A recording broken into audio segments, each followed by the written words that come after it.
With the state facing a $21 billion deficit, one of next year's toughest political races is shaping up in California. Carly Fiorina is a former CEO of Hewlett-Packard. She's also an economic advisor for John McCain's presidential campaign, and she's hoping to take on Democrat incumbent Barbara Boxer and win her Senate seat.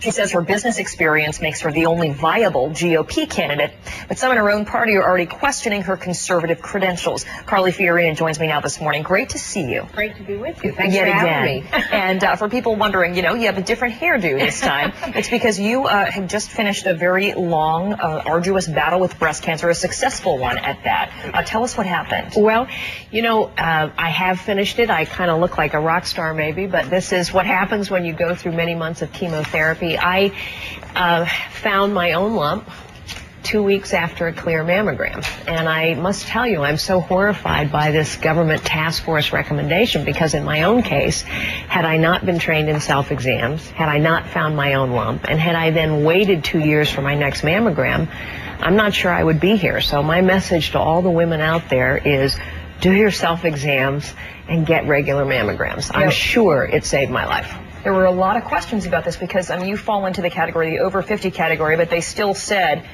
self-exams should not be something that doctors teach patients necessarily because they're not very helpful. In your case, that's what eventually alerted you to needing to get another mammogram. Absolutely. And then secondly, the recommendation to go instead of every year, every other year would be fine. You're saying if you would have waited every other year after that clear mammogram, you probably would not have survived. Exactly. And breast cancer is one of the most curable cancers there is. The cure rate is now almost 95%, and that's thanks to so much early detection and how much they know about the disease. And so, oh gosh, let's not take a step backward here. Let's help women save their own lives.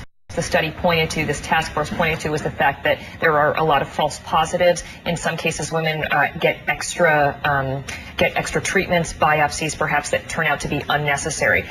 Is this a step toward rationing? Meaning, is part of the study the fact that, yes, they would save billions of dollars if women waited 10 more years? I think this is why people get very nervous about it. Okay, so there's some false positives. It's what happens when you look at patients as nameless, faceless bodies on a stat chart instead of thinking about a woman and her life.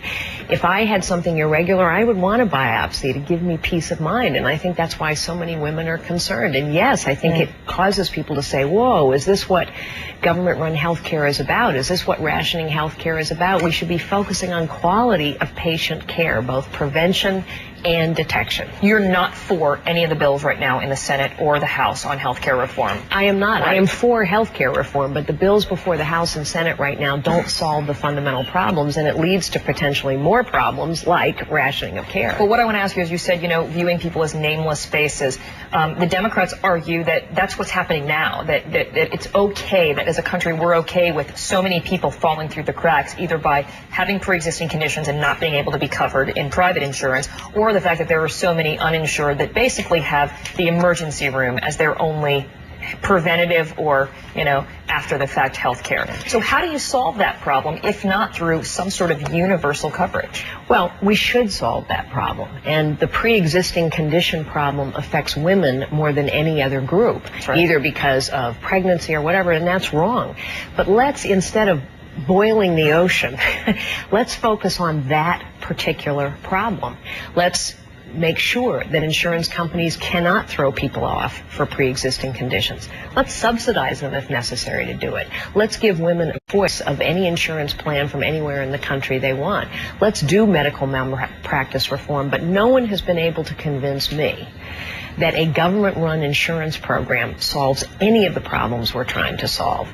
And beyond that, I think no one has convinced people that government-run insurance option that many seniors cling to and say is good. Well, that's right. And I'm not saying we should throw that away, but I also believe that when you tell the American people we're all of a sudden going to save $500 billion out of Medicare, even though the cost of Medicare has never gone down in its history, but suddenly we're going to save $500 billion to pay for this, people just don't buy it. The numbers don't add.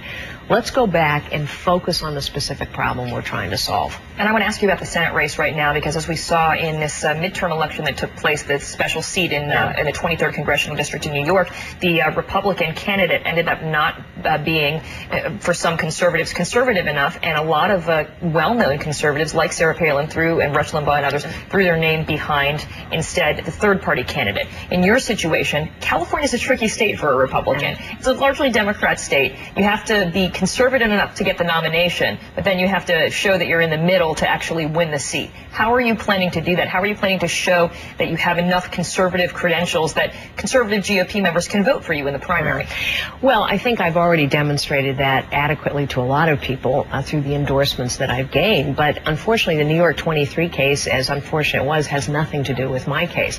I'm a fiscal conservative. I signed the American Taxpayer Pledge the day I announced I have been publicly pro-life, someone who believes that life begins at conception for many years. The New York 23 case was a situation in which a bunch of insiders picked a candidate and didn't let the voters pick the candidate. And voters are supposed to do this. So I think it's a question of making sure that Californians know who I am. But I also think, importantly, that Californians right now, the most important issue on their mind is jobs. And the next most important issue on their mind is out-of-control federal government spending. So what they want to talk about are actually subjects that I can speak with credibility to them about. How do you create jobs, and how do you get out-of-control spending under control?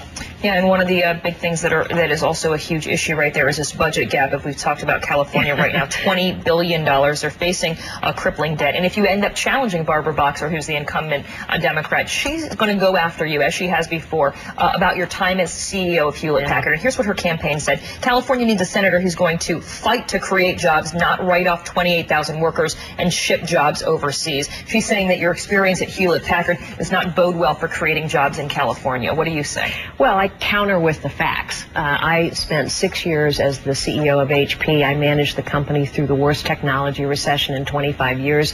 I was a net job creator at the end of my time. Yes, sometimes tough times call for tough choices. But in addition to creating jobs, we also tripled the rate of innovation, quintupled our cash flow, doubled the size of the company from $45 billion to $90 billion, improved profitability across every product line, created market-leading positions in every category in which we competed. I will stand on my track record of accomplishment. The stock dropped 60% during that time. Well, so did the entire technology index, and in fact, our stock outperformed the technology peer index by 22%. It was a tough time in the technology industry. Well, good luck in the Senate race. Thank you. I want to say, thanks for joining us and talking candidly about your personal experience with breast cancer as well. A lot of confusion out there for women, and we've been trying our best to cover it and to give people the facts over these past few days since these recommendations came out. It's my pleasure, and let me just say again to all the women out there, continue to do your self-exams and get regular mammograms. It saved my life. All right, Carly Fiorina, great to have you with us this morning. Thanks so much.